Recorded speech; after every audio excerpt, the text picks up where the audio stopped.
Welcome to Writing the Wrong Way. We talk about how writing works, how writers work, and how the best writers risk being strange. And I'm talking to Lyndon Radchenka again about grants, and specifically about the support materials that you would include when you submit a grant. So again, I'm talking specifically in the context of Canadian grants at the federal, provincial, and municipal levels, government arts grants, primarily to support writers, primarily to do, book length projects, though not exclusively. But a lot of what we talk about here is going to be relevant to you if you are applying for a grant that is, not one of these grants we're discussing precisely. All grants, for the most part, grants have similar structures. Almost all of them are going to want, for example, support material. Whether you're in the US or another country, even if you have a different grant system, the US doesn't really have the same kind of grant system, but there are grants available from other places, non-Canadian government organizations. They'll all want some variation of this almost certainly. And one of the largest parts of these grants applications is always support materials. So if you're not a writer and you're looking at to do put in an arts application or an arts grant application in some other field. Similarly, it will require typically you to provide support materials, even though they may be of a different type. And so one of the things we'll get into is actually, as a writer, you do have options that are not text-based in terms of the support materials you provide. Now, I want to run down a couple of the core topics here. But let's just start, Lyndon, with talking a little bit about what support materials are and what their purpose is. So fundamentally, when you apply as an artist, in this case, we're talking about writers, but when you apply as an artist to create an artwork, in this case, we're typically talking about book manuscripts, although it don't, or collections or stories, or maybe a handful of poems in a series or stories or whatever. Typically, we're talking book length projects, but whatever you're doing as an artist, you're trying to propose to create an artwork. And so the part of assessing that profile, part of assessing your application is when they approved your profile to apply. They looked at your resume and so on and so forth. They want you to be a professional artist, but the granting organizations qualify and class you as a professional artist in various ways. And if you are a professional artist, then they will, in their eyes, which is another topic for another day. But if you're a professional artist in their eyes, they will approve your profile. They will approve your ability to apply for a grant. Now, when you're applying for the grant, you may think that job is done, but it is not done.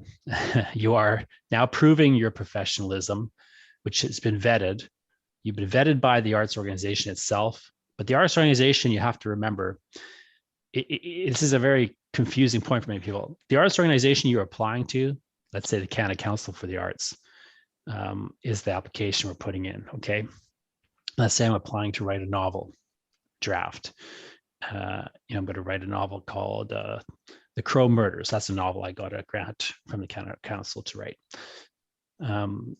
If I'm applying to the Canada Council with The Crow Murders, the Canada Council vets my profile, looks at my resume and all my history, and determines that in their eyes, I am a professional, established artist. And they grant me the ability to apply, to do this project. But even though I'm applying to that granting organization, they do not determine whether or not I get the grant. And that is a real misconception people have. There is a jury that the council puts together, and that jury is of independent, outside artists. The idea is that it's a jury of your peers, although it may or may not precisely be your peers. But the idea is it's a jury of your peers. So they'll go out and find artists like you, Lyndon, or someone. They'll go get Margaret Atwood, and they'll haul her in a room, and they'll get those jury members together, and they will make the decision about how fundable they feel you are. Like, do they think this is a good project on terms of the criteria and so on? That jury, as part of your application, is going to look at the support material that you provide. And that jury is going to eventually score you partially based on the support material. Now, a lot of the score actually comes from that support material.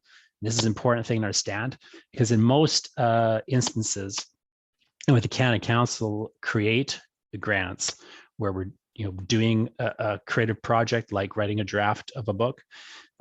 In that particular example, 50% of the score you get is based on your support materials, or sorry, based on the artistic merit of the project.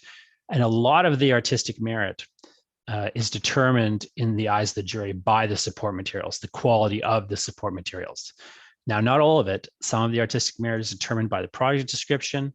And then also the support materials don't just provide proof of artistic merit, that there's something here, artistically speaking, but also they provide an example of the feasibility. Another of the large scores you're getting with these grants, typically with this Canada Council example, it's 20%.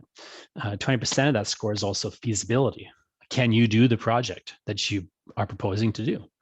So if you're planning to write a novel, ideally in the support materials, they want to see part of the novel that you've already drafted to determine, how good this sort of is, or they want to see examples of past work similar to your sort of concepts. If you've written a novel before, or you've written some short fiction, they want to see that as potential evidence that you could write this novel, and you could do it in an artistic fashion and so on. So we'll get a little bit into the strategization of that all, but the point is, handily between 50 to 70% of your scoring is going to be very closely tied to how impressive the support materials are. But, and this is the real thing to really wrap your head around, although that is true, the jury is explicitly instructed usually to spend very little time reviewing those support materials. So the Canada Council tells a jury to spend 10 minutes looking at your support materials. Now, as a juror, I've been on juries before. As a juror, you can spend as little or as much time as you want. No one's policing you. You might spend half an hour looking at an application. You might spend 5 minutes, 2 minutes looking at an application. But what you're told is 10 minutes. And so, as a sort of weird side note here, when all these grants went online, which they are now, right? Like if I'm in Manitoba here, and if I apply to the Winnipeg Arts Council or the Manitoba Arts Council or the Canada Council for the Arts, I apply digitally through a website, so on and so forth. Now, back when I started applying for grants, that was not the case. You couldn't even submit grants through email. You had to print everything and mail it in. And you had to often get it registered mailed, and so on and so forth. And so when they transitioned it online, that was one sort of move they made, right? Another thing, though, they did as recently in the last number of years is they changed their programs. So a lot of them just altered their programs entirely and changed, different streams, and they organized things differently. Canada Council is the example I'm going to talk about here because I've got a funny sort of story with this. So when the Canada Council changed their system to go online, and they changed their guidelines shortly thereafter, around the same time, they changed all the text and how the form works. Like they added parts of the form that didn't used to be there, and so on and so forth. Now, the thing that was the most normal still was the submission of supports materials, but I remember I had to call them. So if you go to the Canada Council website right now and you look at the application form, what it says specifically is that, for the Canada Council support materials, is what does it say, Lyndon? It's between 10 and 20 pages.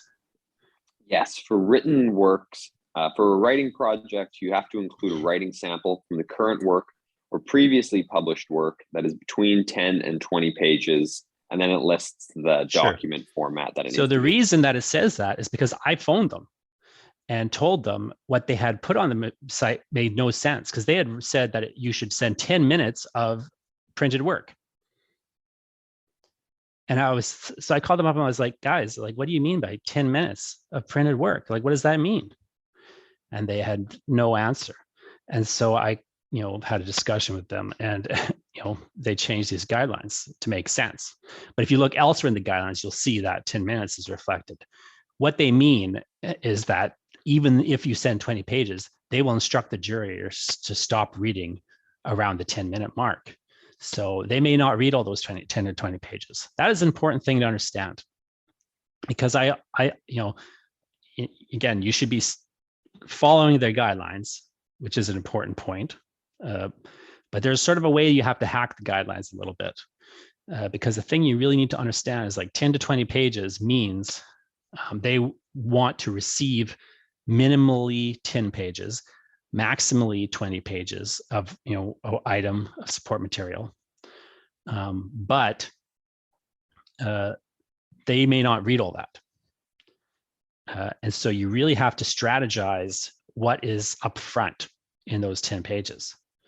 You may not, feel like it makes sense, for example, to send the first 10 pages of a manuscript draft. It may not make sense because that opening may not be where it needs to be, whereas a later part of the manuscript is maybe a better place to start the reader. Because again, there's a couple of things to consider here, but one thing to consider, and what it really ultimately boils down to when you're putting these grant applications, is you have to make that jury member see your vision for the project, and you have to really make them feel in a particular way. You have to make the jury members feel like they want to give you money so that they can read the book. You really have to kind of think about it like that. You need to convince them to, say, yes, this should be funded, and score you high, so that they specifically can go, find that book later on in the bookstore. And if they don't fund you, it won't happen. That's sort of the sense you need to get across. And part of that is hooking these people the way that you would, ideally hook a reader or hook an agent or whatever in any submission. I see writers get very lazy with this when they do grant applications. They often understand the idea when they're trying to pitch to a publisher. They understand they need to grab attention. They understand they need to hold attention. They understand if they're sending a 50-page submission, they need to like cliffhanger it, and make the agent or the publisher want to read the rest. People will understand that when they're talking about polished, finished work they're sending off for publication. What they often don't understand is how to submit to these grants, because they will think about it as, oh, well, it's not polished, finished work. I'm asking for money to polish it and finish it. Therefore, it doesn't need to be quite so impressive and good and polished. I don't need to worry so much about hooking them and so on. That is not true. It is very much, you need this to be a slick submission, and to be of the highest possible quality, because you have to remember, so much rides on whether the jury understands what you're asking them for money for, and why they would want to give the money to you. Like, so much of it is about just showing them that you can do this thing that you're proposing to do. And in fact, you're going to do it better than they could possibly imagine. And the support materials really play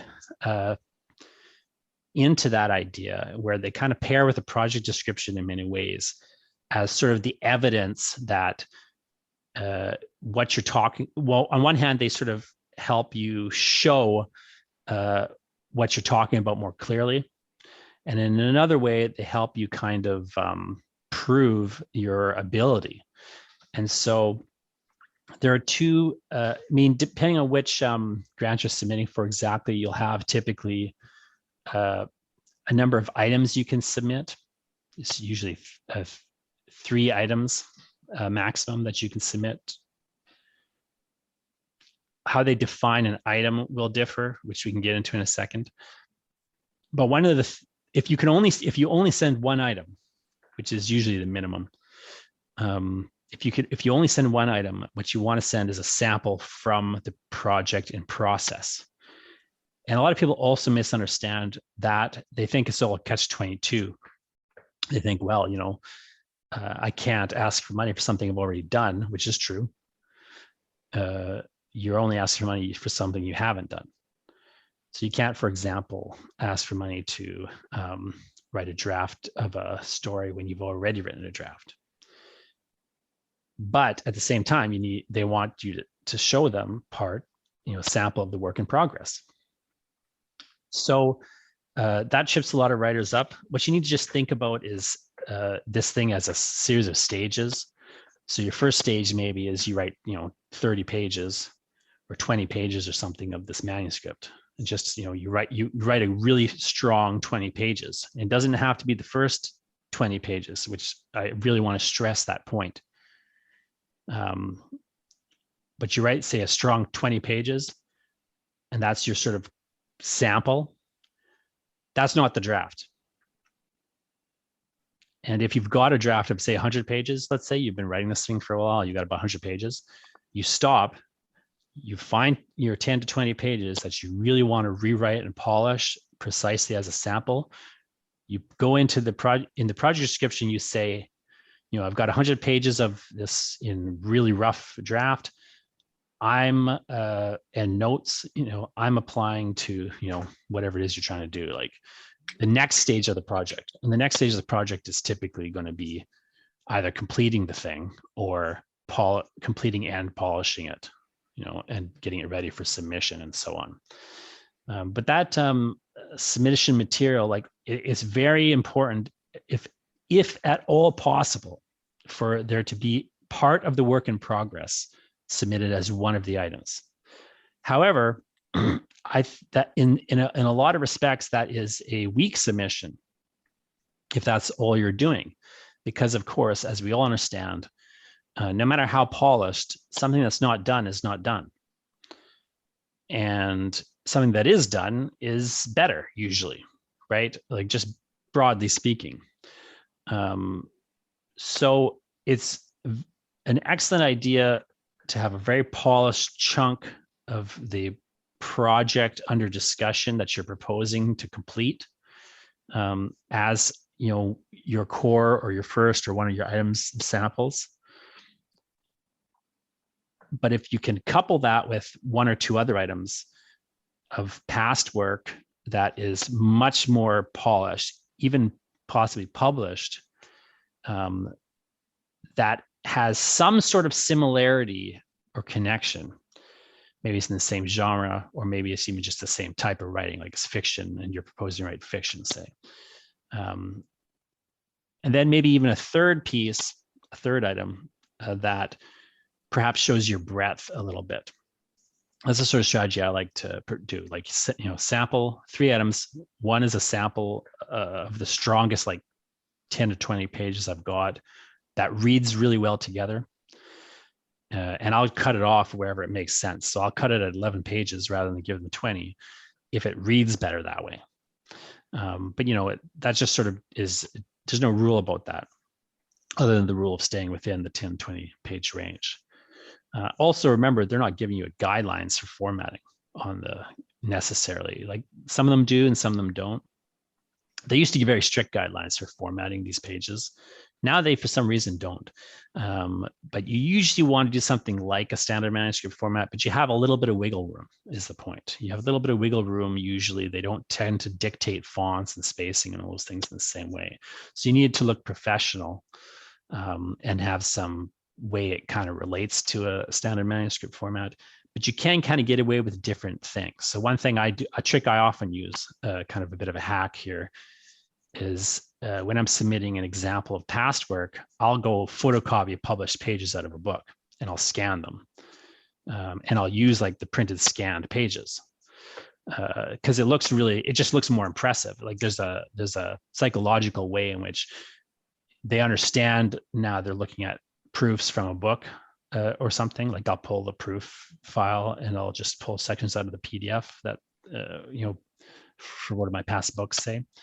It just looks like a real book to them now. And, because I'm copying it out of it rather than, showing there's a manuscript of the book or whatever. And that psychological effect is very powerful. You need them to really understand that you have done something like this before, and you can do this thing, and you need them to really, as much as possible, be able to see it in their, minds and the only way to do that is on the paper, because as you have pointed out, Lyndon, you have to think about it as, although these are creative people who, often artists themselves, in a weird way, as soon as they walk into the jury room, they have no imagination anymore. You've sort of noted that. Do you want to explain what you mean by that a little bit more? Yeah, of course. And to preface this, I look at the support material section of the grant application as one of the areas where I consider it sort of the easiest way to find points in your scoring. Because as a creative, you want to be making things, and the support material section is your opportunity to show that you have made things and that you are making things, as opposed to the rest of the application, which I would consider to be more academic in its presentation. So when I look at the support material and I talk about the jury's consideration, I find that this is the section where you can most strengthen the viability score of your project, which, as you said, is 20%. And when I say that, I treat it as though the jury doesn't have an imagination. And I actually think that I on some level got this line from our friend Gregory, who did an interview with an editor at DC Comics. And the DC Comics people themselves said, "We're editors, we don't have an imagination. You need to show it to us." And so when I think of the support material section, it's really important, if you can, to show them the project that you're working on in some way, because then they can visualize it more easily than how you've described it in your project description. It's important to have some previous work, as you said, some finished work if you have it, because then you're also showing where your current project can be taken to, or the level that it can be taken to. And as you said, I think the range, if you can show some range in your work, it helps with that also.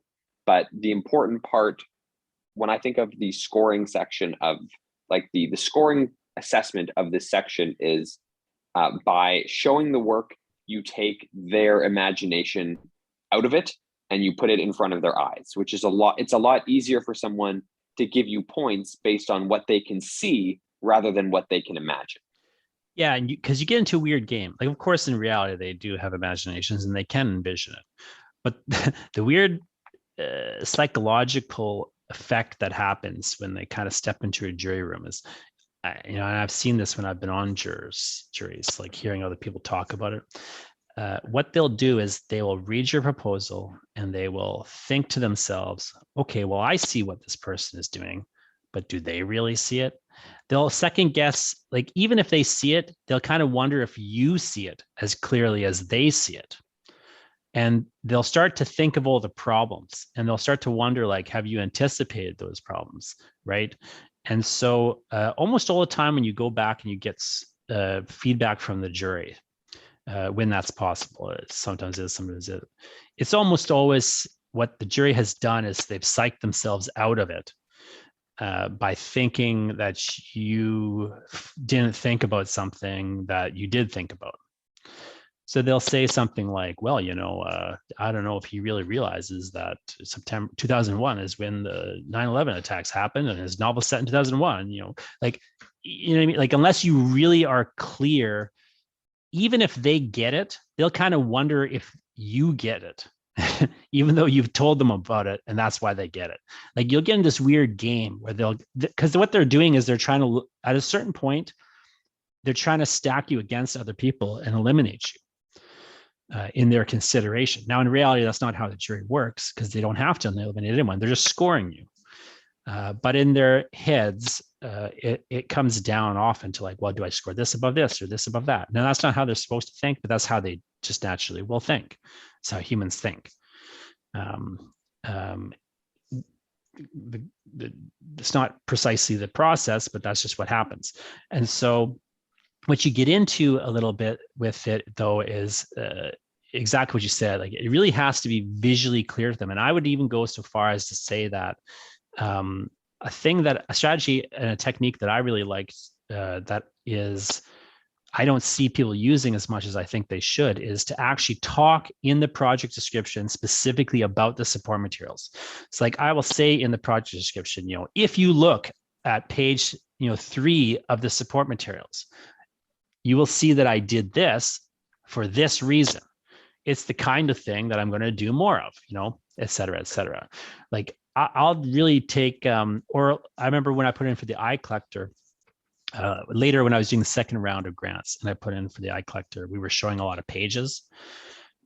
You and I got a kind of cool trick together that we can talk about in a minute. But I was showing a bunch of pages, and I was, I would literally in the project description say, if you look on this page, you'll see, this sort of thing. But if you look on this other page, you'll see this other sort of thing. Notice the range. Right? Like I would literally like point to parts of the support materials, because again, you got to think in mind of like, they've been told not to spend too much time on these support materials. So the more you can point them to precise things in the project description of like, hey, I want to do this. I've tried, I've done some drafting. It seems to be working. If you look at page 3, you'll see that it's working. Like the more you can kind of point and guide them and as you say, really paint the picture for them and show it to them, the better. Yeah, the way I look at this is, and maybe I'm just beating a dead horse at this point, I'd hate to call a section of an application like this your free points section, but when I think of support materials, the support materials is the test drive of the car. I can spend an hour describing a car to you, but until you actually get into it and give it a spin, it's not going to do anything. That's a very good actual point. Drive is going to be what sells you on the actual car. And so the support materials are this understated, should not be mailed in chance to prove yourself and sort of prove all the other parts of your application that you've been building up to at this point, because the support materials are the end of the application. So there's two great points that you bring up that I want to just talk about briefly. So one is that car metaphor is perfect. And there's actually a saying in sales that relates to cars, which is the feel of the wheel makes the deal. The feel of the wheel makes the deal. It's very much true. And in many ways, what you're doing in this grant application is a sales job. Like you're trying to sell the jury on your vision for this project. Just like you're later going to have to sell a publisher on your vision for this project, maybe, or sell a reader on your vision for this project, right? Like, so even if you don't get grants, like I say, it's always worth putting them in, I think, because even if you never get one, it helps you just solidify your idea and how to talk about your idea in a way that makes sense to another person. So often as writers, we just have it all in our heads and we can't, and it's just the hard work is translating it to another person. And it is hard work. And so, as you say, a lot of people will just mail it in or phone it in, as it were, with the support materials, because they will think about them like, oh, well, it just shows that I can write. It's like, but that's not what it's about. I've seen Giller Prize winning authors not get grants because they have submitted past work that won the Giller Prize as their support material. And there's no like quality bar that they're not reaching, but the jury couldn't see what their plan was because they didn't have a draft of the new material. Or it just wasn't up to like, they just didn't see it. It's like, I've been in weird positions of like being like, well, obviously we should give this, and you're like, you know what I mean? Like I've just seen it at different levels of, especially when you're on the Canada Council jury stuff, like especially when you're dealing with Canada Council grants, like, you got a whole country spanning there. Any number of people could be in this grant because they're all just throwing you in a pot. Like I had an unfortunate thing early in my career where I published a bunch of books really fast. And so all of a sudden they jumped me up to being an established artist. But in many ways I wasn't. On paper, I was an established artist, but in reality, I was an emerging artist.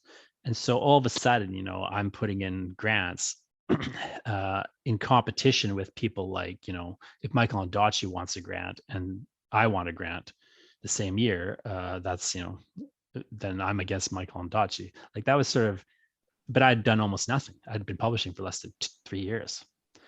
And so like, but I could have gotten a grant instead of Michael Ondaatje easily if they just didn't see his vision and they saw mine instead. That didn't happen, but it could have. Have you ever gotten a grant without including support materials from the project you're proposing? I haven't. I've tried and I haven't. I'm trying to think if I have. Yes. But that was because of a very specific instance where it was to write a screenplay. And I just had other, screenplays are not as, they're not literary documents. And so I just tried to really, focus on more literary documents as my support material, if that makes sense. There's nothing worse reading than a screenplay or a comic script. Yeah, and the so I just minimized it as much as possible. I showed an example of a produced script that, and then I gave the film rather than the script for past work, and then I showed them examples of other types of writing.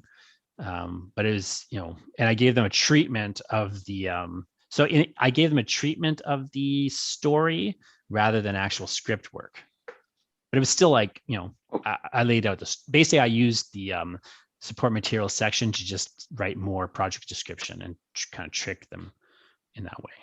Okay. So there was some support material related to the project. It related to it, but it was basically another project description. Yeah, because one of the notes that I have here that I had written down in preparation for this conversation was to use what you have.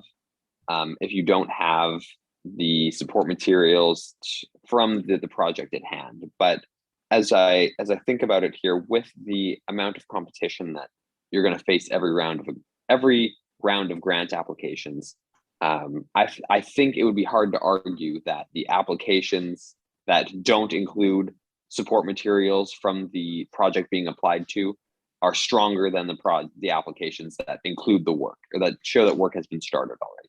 Here's the thing. Now, it is entirely possible and feasible for you to get a grant and not show anything from the project in progress. So it happens a lot, for example, in other disciplines where performance matters more than, say, they're not necessarily, writing a script or something. Like their creative work is maybe more a performance art based or something. But visual art is often a bit more flexible in that way. The hard thing, though, about submitting a grant with no support materials that are directly tied to the project is that you just it doesn't seem real. Do you know what I mean? Like we all know those people who talk about things and don't do them. And there's a way in which you're playing into that, whether you like it or not, when you're trying to describe this big project you have, but you don't even have one page to show them. You don't have 10 pages. And I think that goes back to the viability section of the grant application. Like this really is your opportunity to prove that you're capable of finishing the project, which is a huge part of the grants that are awarded, because the granting bodies don't want to give money to people who aren't going to finish the project that they've said they're going to do. But to refute my point though for a second, I do know I have a friend who got a Canada Council grant, and I think also Manitoba Council grant for a project where they showed nothing from the project in progress. But that was because the project was really specifically to write poems in response to like these surveys that they had done. So they had to do they had to basically do a bunch of surveys and get, instructions from people on how to write particular poems and what to write the poems about. And then they could write the poem. So there was no way for them to start the project and show a sample exactly. Like what they did though, of course, was they showed a sample of their past work, and they were like, hey, here's the poem I wrote about X. I'll write in this style, I'll write about these sorts of things maybe, but what I actually do will be determined by the community in this particular way. And I'll, in some ways, what their poetic project was a community service project. So you could have a project like that, right? You could very easily have a project where it's not possible to really draft material in advance, but I would suggest even if you do have that, you should draft material in advance and just say that it's test material that shows what kind of thing you're going to do. You won't use it. Once again, in that situation, you're taking the imagination, an imaginative aspect out of the equation by telling and showing the jury exactly what they're going to see from you. You sort of take the guesswork out of whether or not you're going to finish it. To some degree, yeah. And that's a lot of it, right? A lot of it's taking guesswork out of it. They need to just be able to see what you're doing. And it doesn't mean you're going to get a grant if they can do that, but at least now they can see it and they can score it. You got to think about it from the point of view of the jury. It just really easily pokes holes in feasibility if you can't even come up with a sample, even a rough bad one. You know what I mean? I wouldn't suggest doing that, but it's easy for them to poke holes in the idea or not see the idea if they just can't look at it, and it's hard for them to believe it. There's just a way in which you kind of have to make them believe it in their hearts, and at the same time, you need to inspire them to want to see it in fuller reality. So it just is your best, that support material really is your best tool in many respects. And so it's, it depends on the project, but it really helps if you have at least one chunk or one item. If not, I've done grants where I just felt I had a really strong project and I just submitted 3 items that were all, just continuing support material. And so with the eye collector, that's kind of what I did at a certain point in the second round. I had enough pages. I just showed them all the pages I could. Now, from a practical perspective, just so that we're being clear about support material, there are a number of different formats that you can submit. The first, like we've been talking about, are pages of print or manuscripts that just include text. The second form that you can submit as support material are digital images. So if you are submitting a photography project, for example, or a comics project, and we'll get into this in a moment also, that's where that would be considered. Digital images would be comics pages. Then of course you can also submit video files, or you can submit audio files, and you can see how all of these would sort of play into the different sort of creation grant applications. Now, for a number of the granting bodies in Manitoba or in Winnipeg, say the Winnipeg Arts Council or the Manitoba Arts Council, they are going to ask for what are called items. And items are a collection of these formats. So for the Winnipeg Arts Council, one item may consist of 10 pages of print, or 5 digital images, or 1 audio file. And the Winnipeg Arts Council is going to let you submit 3 of these items. So when you combine those, that is a total of 30 pages of print, or 15 digital images, or 3 files, or you can mix and match those as much as you want. And the Manitoba Arts Council has this has the same concept, but they'll let you, they'll have different numbers for those formats in those items. So in their case, they have 5 digital images or 15 pages of text, or they want up to a 4-minute video or audio sample. So let's just talk about the different ways that you can combine these sorts of items to sort of maximize the support materials that you're submitting for. So the thing that you really have to, there's a couple things. One is that you have to really pay close attention to the specific letter of the law in the sense of what are they asking for. And they may be asking for particular file sizes. They may be asking for particular file types. The County Council wants you to name files in a particular naming convention. You have to be very precise and very specific about giving them exactly what they're asking for. At the same time, it's worth understanding that they have not thought of everything. And you have this opportunity to kind of hack the submission process a little bit. So for example, one thing that none of these granting bodies has really figured out yet is how to handle graphic novel and comic samples. Do they consider it text? Do they consider it images? They do not know. And so, and if you ask them, they will give you different answers depending on who you're asking when. Now, there's an opportunity there. So within the letter of the law, I've done it in different ways, depending on what I had available to show. So in the early days of trying to put in grants to the iCollector, I only had, some handful of just disconnected images. And so I would submit, a bunch of written materials, and then I would submit one, item of images, right? So I had, I don't even know if I had 5 images to show them at that time. Later on, when I ended up, spending my own money and buying some images, and like buying pages, and I got some sequential pages. So I had, I think, 6 pages at that point. So again, now I got 6 pages. I don't have 5, and that becomes a weird problem. So what I did was I got one of them was a 2-page spread. I had that put together as a single image. Now my 6 pages are actually 5 images. So I can submit them all as 6, pages as one item of 5 images.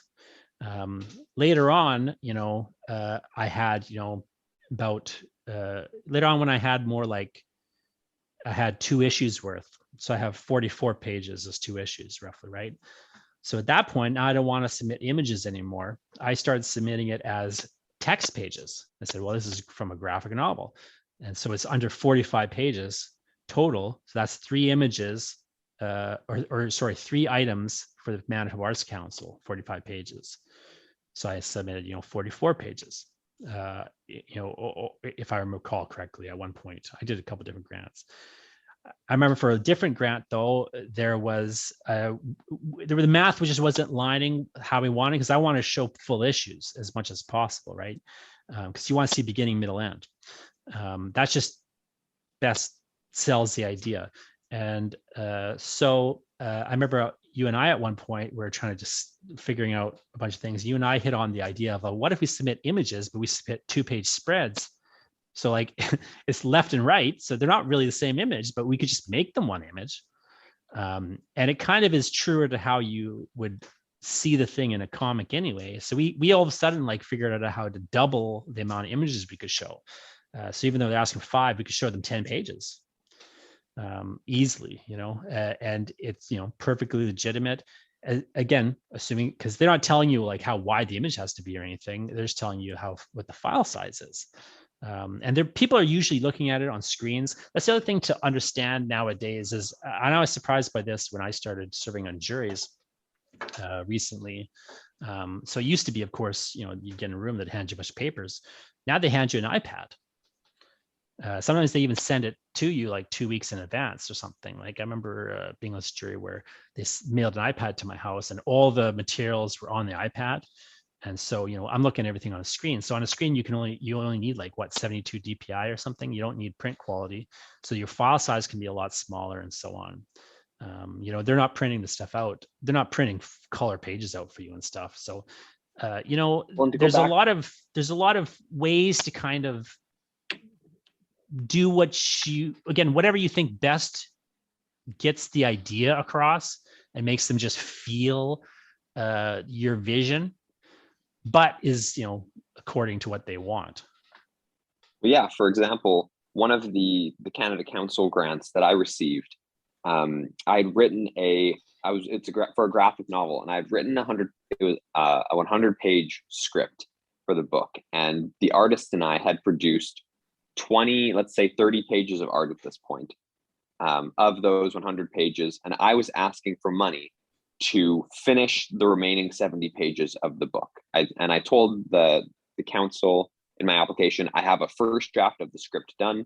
I'm asking for money to revise the remainder of this script, letter it, and hire an artist so that he can do the art for these 70 pages or however many pages were left. And the Canada Council application allows you to send in up to 25 images, as long as they are JPEG or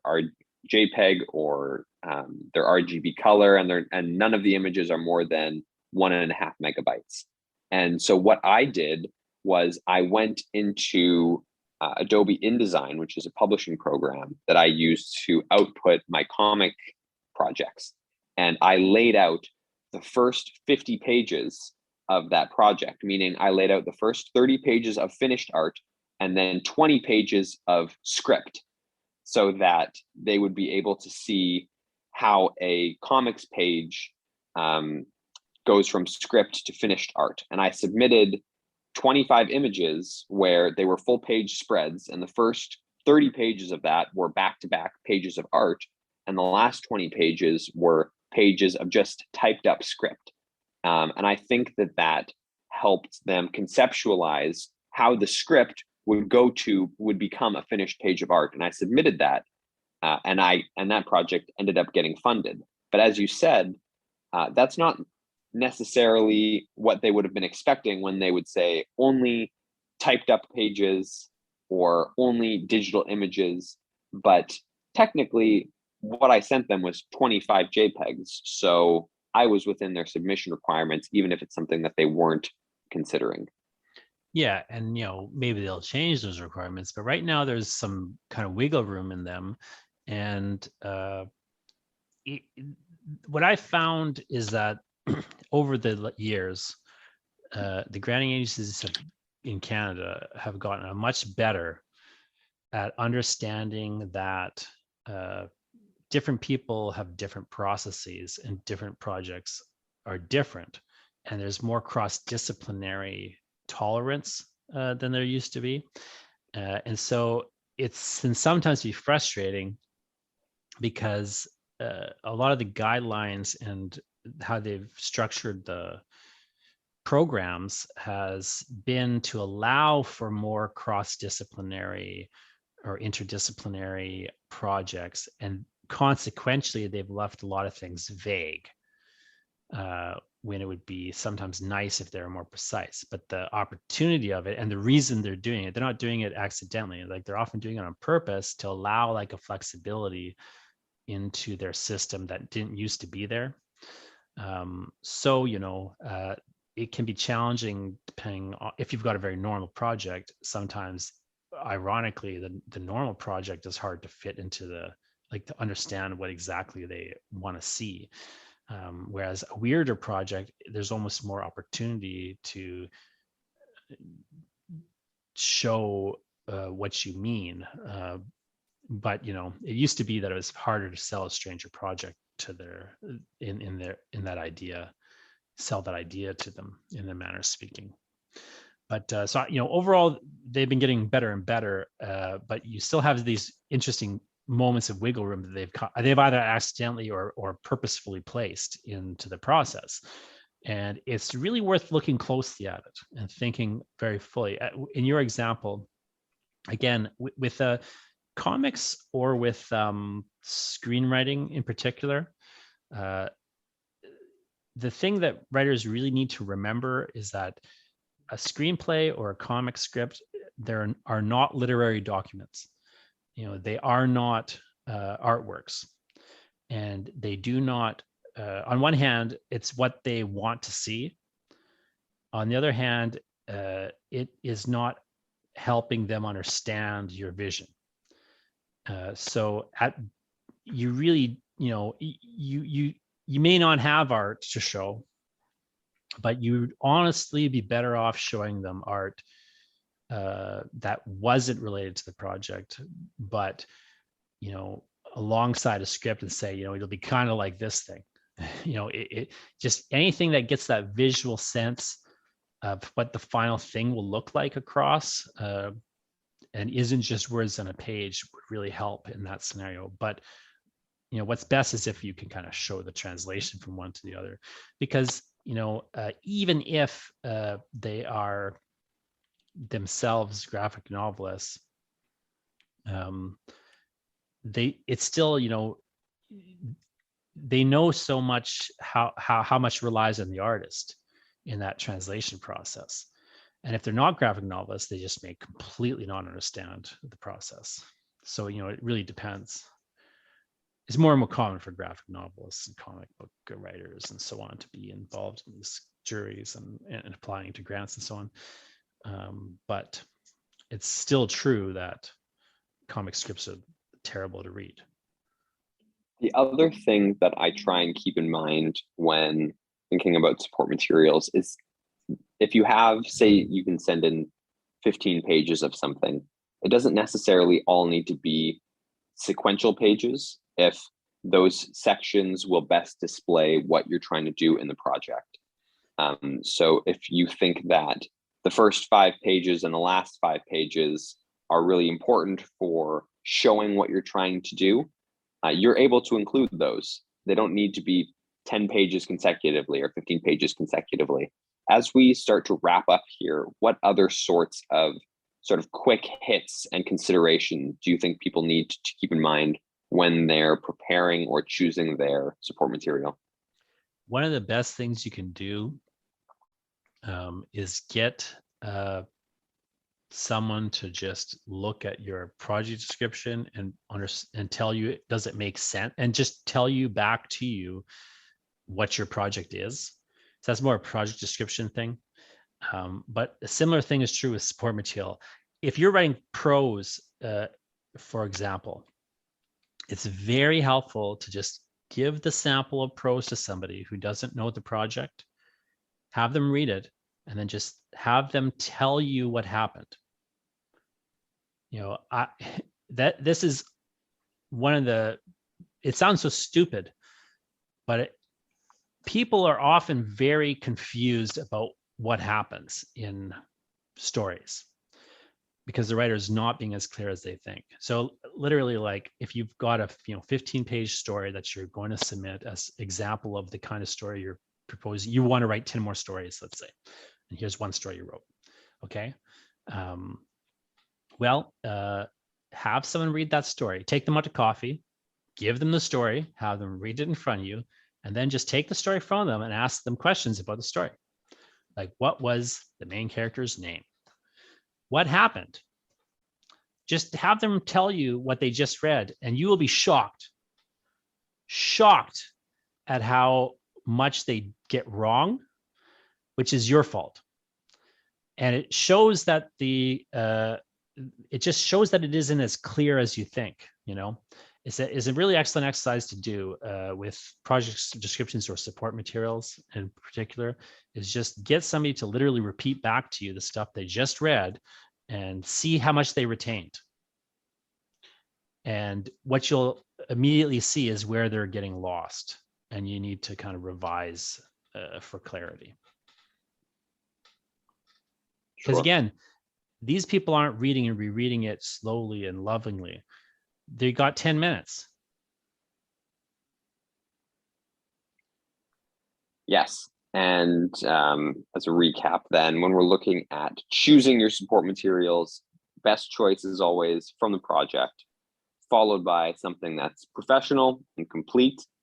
And then if you have to choose a third thing, you choose something that is also professional, but is perhaps slightly less related to this project, but can show a range of your style or the work that you can do, and where possible in the rest of your application, reference your support material so that by the time they are getting in the car or by the time you're pulling open the curtain, what they're seeing is not necessarily a surprise to them. It should meet their expectations.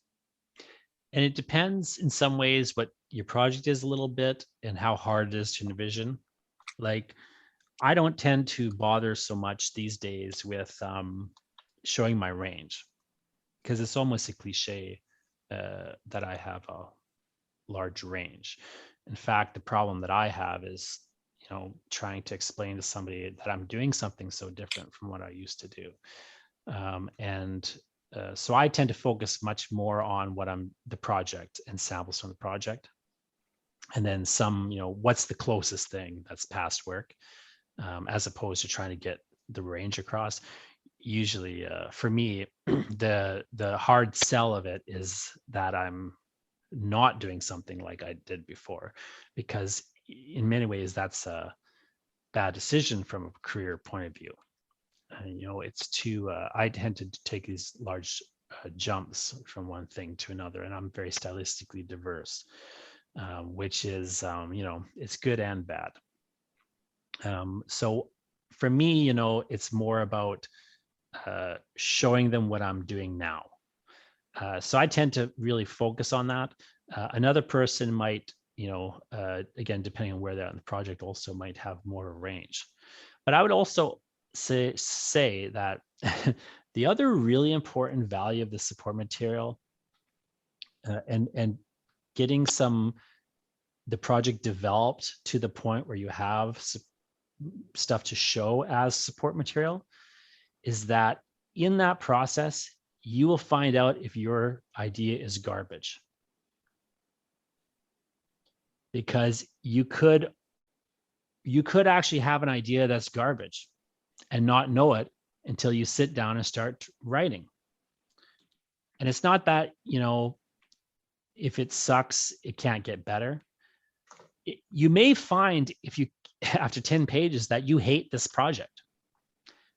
And it's just so much better to find that out before you have to do it now, because you're on the hook, to finish it or whatever, or you got to give this money back or blah, blah, blah. Like, the strength of the project will become clearer to you, and the weaknesses of the project will become clearer to you as you put that support material together at an early stage. So it really helps, again, make the project better by sort of identifying its issues. And even if you can't solve those problems, you can even say, like, in the project description, like I've had projects where I've said in the project description, when you look at the support material, you'll see that, this thing is not really working. I think if I do this, it will work.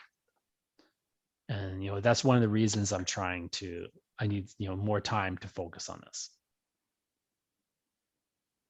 Yeah, it's not maybe the best strategy, but you can do it. And I have done it successfully. But like, just being aware of what you're showing them and guiding them through it and how should they look at it. It's so much about, like, how should the jury, look at this material in light of the project you're proposing, and why, and then just to go back to the project description for a minute, why is this the thing you need to do right now? Well, I think it's important to remember too that the support material, in theory, the support material is going to take you longer to finish than the time it takes for you to write the application, or at least in my opinion, it generally should. And so it's a giant part of your grant application, and so it's not one that you should be taking lightly or that you should just be mailing in, because while it's the end of the actual application, the time commitment for it is generally the largest. Yes, and I think a lot of people make the mistake of feeling like, well, the whole reason I'm applying for this grant is because I don't have time to work on this project, and I'm trying to get money to buy the time. That is just a bad approach, and there's a lot of reasons it's a bad approach. But the main reason is that you need to show your investment in this project. And when you get into the realm of budgets, it often helps to literally show that you have invested money in this project. But putting the budget aside for a second, the support material is sort of where you're showing them that you've invested time, and that because you've invested in the project, they should. Yeah, we'll talk about budgets in a further episode, but I think we've given them enough to think about in terms of putting their support materials together for today. Well, thanks for talking to me again about grants, Lyndon, and keep writing the wrong way.